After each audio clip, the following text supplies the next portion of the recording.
Bismillah, alhamdulillah, wassalatu wassalamu ala rasulillah. Patepang di dinten ieu dinten Rebo kaping 17 September 2025 dina surat Nahli ayat kahiji.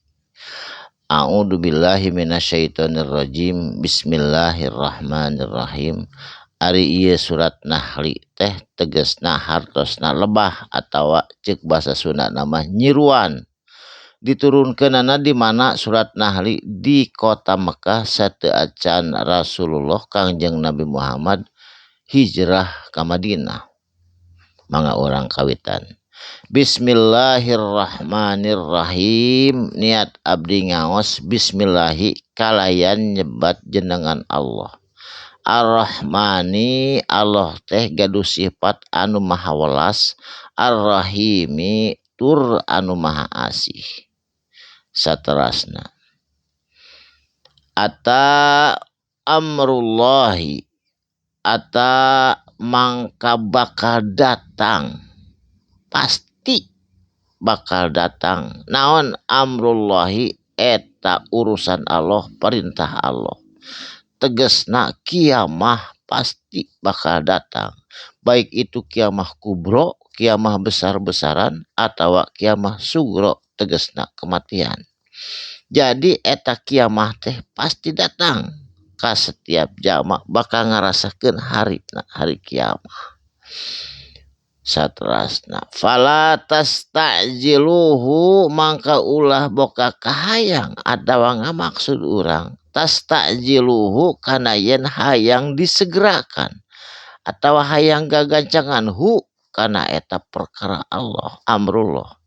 Jadi ulah tepi ka kajenting sangsara di dunia, tapi urang boga ngarepkeun ya Allah sangsara teuing maotkeun we tah eta teh kengeng haram.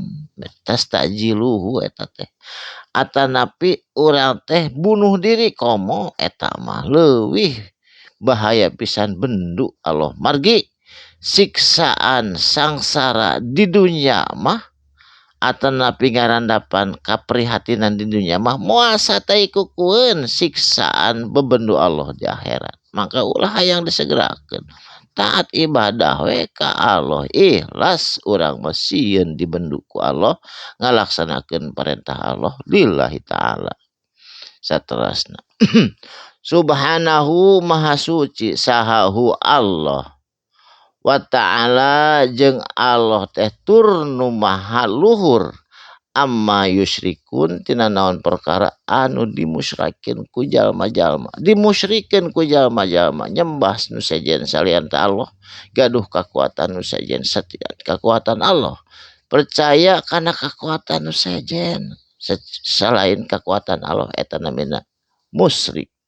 Jadi Allah maha luhur tina naon anu ku anjeunna dimusyrikeun. Saterasna yunazzilu nurunkeun Allah, nurunkeun naon al malaikata kana pirang-pirang malaikat, khususna malaikat Jibril birrohi kalayan nyadak ruh andanapi wahyu, min amrihi eta teh tina parentah Allah, ala mayyasha'u kana yen parintah Allah teh ka jalma-jalma anu dikersakeun ku Allah, min ibadihi ti hamba-hambana Allah anu dikersakeun ku Allah, tegesna ka Kangjeng Nabi Muhammad sallallahu alaihi wasallam. Naon parentah Allah teh an andiru kana yen kudu marentahkeun mere peringatan, annahu kana yen sanyana ari Gusti Allah la ilaha teu aya anu wajib disembah diibadahan illa ana kecuali kaula saur Allah, kecuali kami anu wajib diibadahan. Wattaquni jeung mangka kudu takwa anjeun kabeh, kudu tawakal anjeun kabeh ka Gusti Allah, kudu sieun tina siksa jeung bembenduna Allah.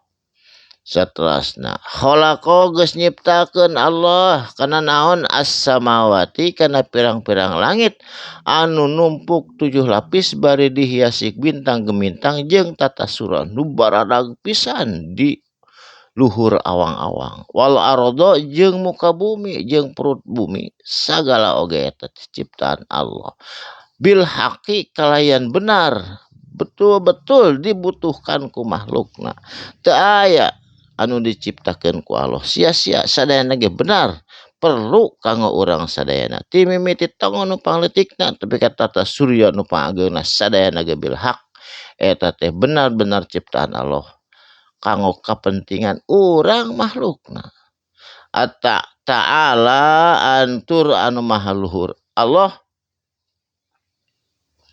amma yusyrikuna tina naon perkara anu dimusyrikeun ku jalma-jalma kafir jeung Islam seueur Islam oge nu musyrik khalaqal insana jeung Allah tos nyiptakeun manusia anu 5 miliar langkung di muka bumi ya tina naon nyiptakeun manusia teh syariatna mah minut fatin hakikat tati Gusti Allah ngan syariatna minut fatin tina semprotan semburan air mani faida ti mimiti hame orok tapi kaageng huwa hosimun maka tiba-tiba saatosna kuat saatosna ageng mu khosimum mubin tiba-tiba jadi pembangkang anu nyata pembangkang anu jelas ka Allah jeung Rasulna kukituna mugia urang sadayana tiasa taat ibadah ka Allah barakallahu li wa lakum sakalimah dua kalimah mugia aya manfaatna insyaallah patepang di enjing dina waktos sareng ayat anu salajengna sadaqallahul adzim wassalamualaikum warahmatullahi wabarakatuh.